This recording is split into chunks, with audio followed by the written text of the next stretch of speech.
गीत या गाने हमारे जीवन में बहुत महत्वपूर्ण प्रभाव डालते हैं।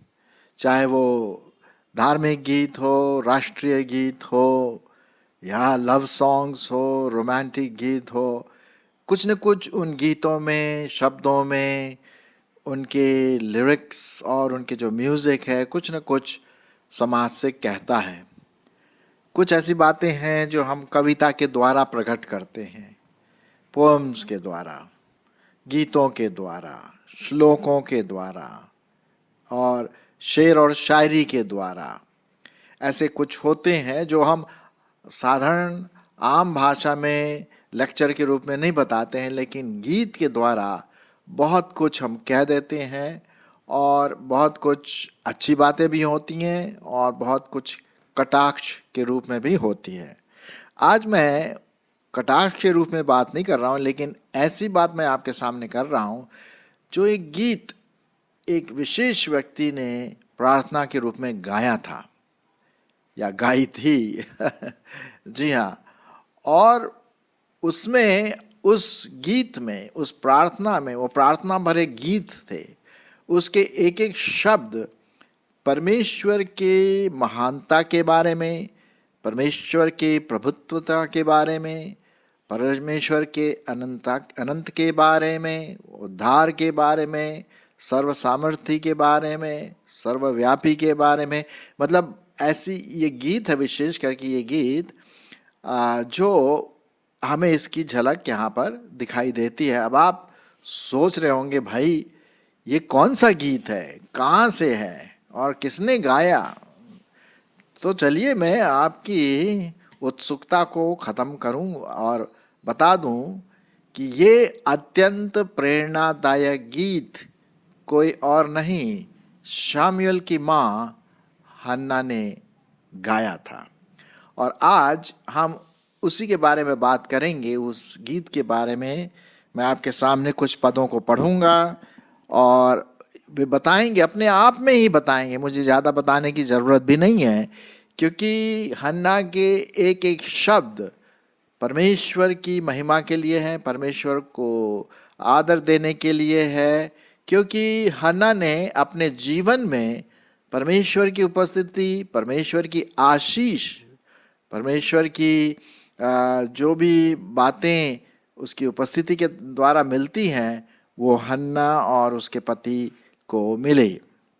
जो संदर्भ है वो इस प्रकार से है कि शायद आप जानते होंगे कि जो हन्ना के कोई बच्चे नहीं थे, उसकी जो सौतन थी उसके पास तो थे, और सौतन हमेशा वो बहुत चिढ़ाती थी, सताती थी मानसिक रूप से, और ये हन्ना बहुत परेशान रहती थी कि मेरा कोई बच्चा नहीं है। वो अपने पति एल्काना से भी बात करती है कि काश मेरा भी कोई बच्चा होता तो मुझे सब बातें नहीं सहना पड़ता। तो उसके पति कहते हैं उसको कि क्या मैं तेरे तुझको 10 बेटों से ज़्यादा नहीं, ज़्यादा महत्वपूर्ण हूँ? यानी वो अपना प्रेम दर्शा रहा था। फिर हन्ना ने प्रार्थना किया परमेश्वर से, प्रभु सिर्फ एक बार तू मुझे एक पुत्र दे दे, मैं तुझे वापस उस पुत्र को दे दूंगी तेरी सेवा के लिए। और सच में उसकी इस प्रार्थना के द्वारा, विशेष प्रार्थना के द्वारा जो उसने किया, दिल से किया, परमेश्वर ने उसकी गोद भरी और परमेश्वर ने उसको आशीष दिया एक पुत्र के द्वारा, और उस पुत्र का नाम है शामुएल। शामुएल जिसने पूरे बड़े होकर के पूरे इज़राइल की इतिहास को बदल दिया, क्योंकि वो परमेश्वर का जन था, परमेश्वर का भविष्यद्वक्ता था, परमेश्वर की ओर से बोलता था। उसने कई चीज़ों में अगुवाई किया परमेश्वर के कामों को आगे बढ़ाने के लिए, और वही हम पढ़ते हैं पहला शामुएल और दूसरे शामुएल में।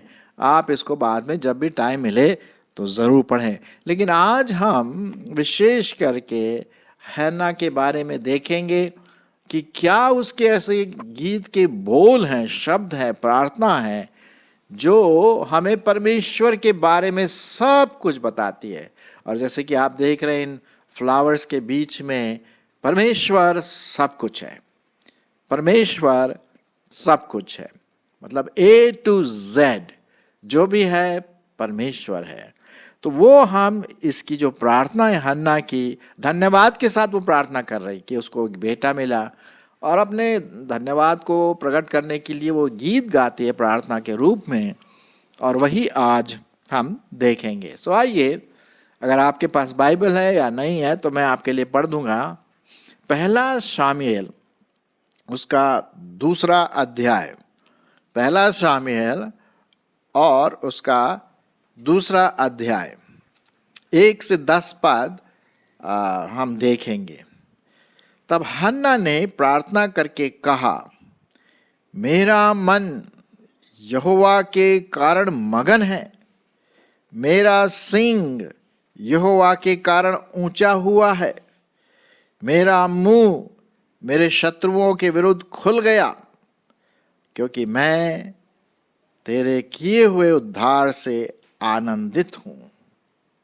यहां पर वो परमेश्वर को बड़े अपने दिल से, अपने मन से प्रभु को धन्यवाद देती है। लिखती है ना यहां पर, मगन हो गया, उसका पूरा व्यक्तित्व खुशी से भर गया जब उसको ये बेटा शामुएल मिला, क्योंकि परमेश्वर ने उसकी प्रार्थना को सुन लिया था।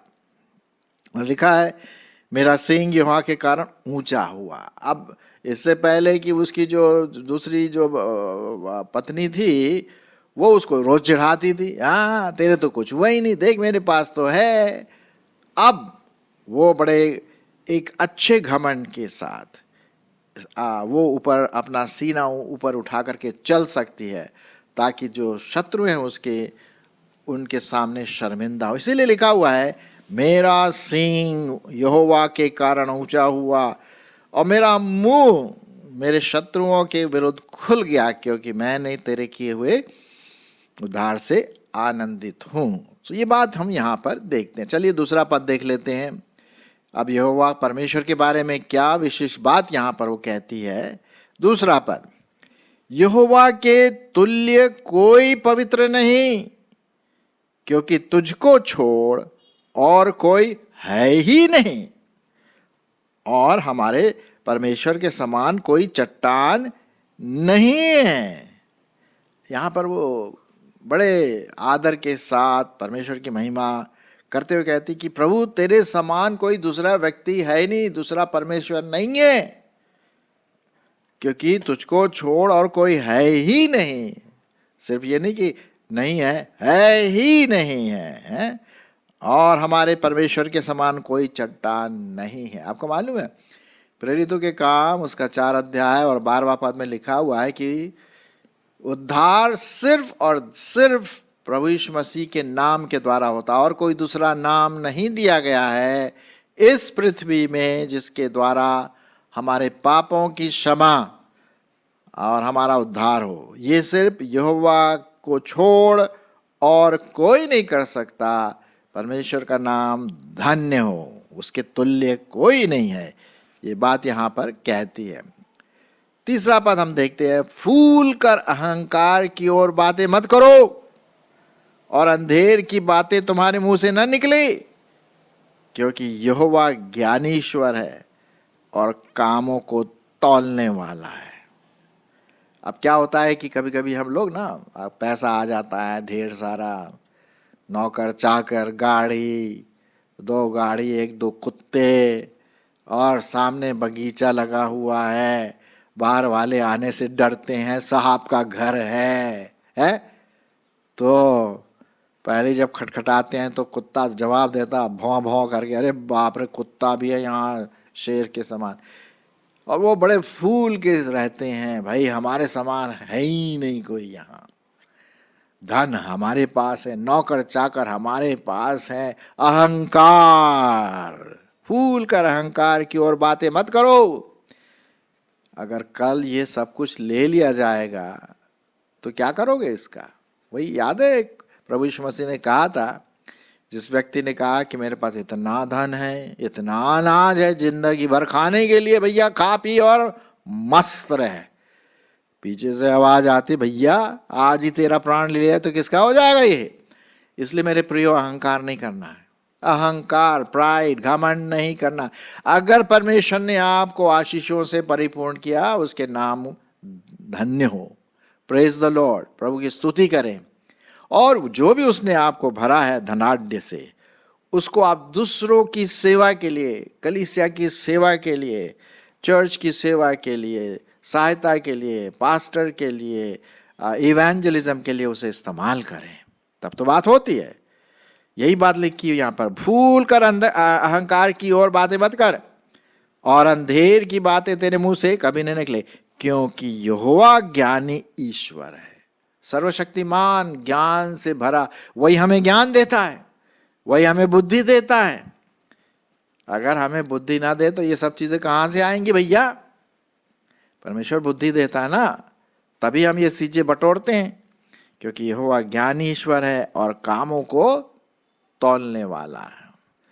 फिर चौथे पद में हम देखते हैं, शूरवीरों के धनुष टूट गए और ठोकर खाने वालों की कटी में बल का फेंटा कसा गया।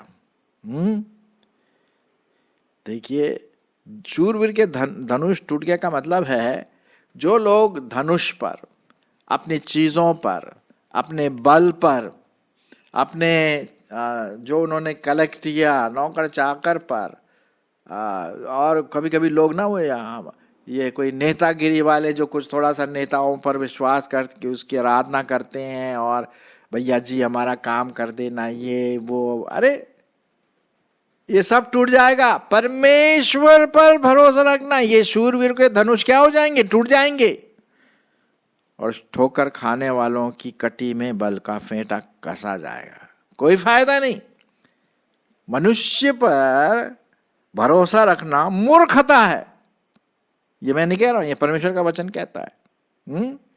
अरे भाई, उस पर भरोसा रखो जो कभी बदलने का नहीं, जो ज्ञानी है, सर्वशक्तिमान है? तो ये बहुत मतलब एक प्रकार का बताती हैं कि जो हन्ना है बड़े दिल से अपनी बातों को रखती है ना। और फिर 5वां पद, जो पेट भरते थे उन्हें रोटी के लिए मजदूरी करनी पड़ी, जो भूखे थे वे फिर ऐसे न रहें, वरन जो बांझ थी उसके साथ हुए, और अनेक बालकों की माता घुलती जाती है। हाँ, क्यों? देखिए यहाँ पर वो बांझ थी, जो हन्ना थी, लिखा हुआ है, अगर आप पहला अध्याय पढ़ें तो वहां पर लिखा हुआ है कि यहोवा ने उसकी कोख को बंद रखा था, बांझ थी। परमेश्वर ने उसके कोख को खोला, गर्भ को खोला, और परमेश्वर ने उसको शामिल के रूप में एक बहुत सुंदर बेटा दिया, जो आगे चल करके जबरदस्त परमेश्वर का भक्त, परमेश्वर को मानने वाला, परमेश्वर को प्यार करने वाला जन्मेला। ठीक है। 6वां पद, यहोवा मारता है और जिलाता भी है, वही अधोलोक में उतारता और उससे निकालता भी है। 7वां पद, यहोवा निर्धन करता है और धनी भी बनाता है, वही नीचा करता है और ऊंचा भी करता है। वो कंगाल को धूलि में से उठाता है और दरिद्र को घोरे में से निकाल कर खड़ा करता है, ताकि अधिपतियों के संग बिठाए और महिमा युक्त सिंहासन के अधिकारी बनाए। देखिए यहां पर लिखा हुआ है, सब कुछ परमेश्वर है, हम अपने में कुछ नहीं है। वो ज्ञानी है, परमेश्वर है। वो सनातन है, परमेश्वर है। वो जैसी उसकी मर्जी होती, जैसे वैसी वो करता है, वो परमेश्वर है।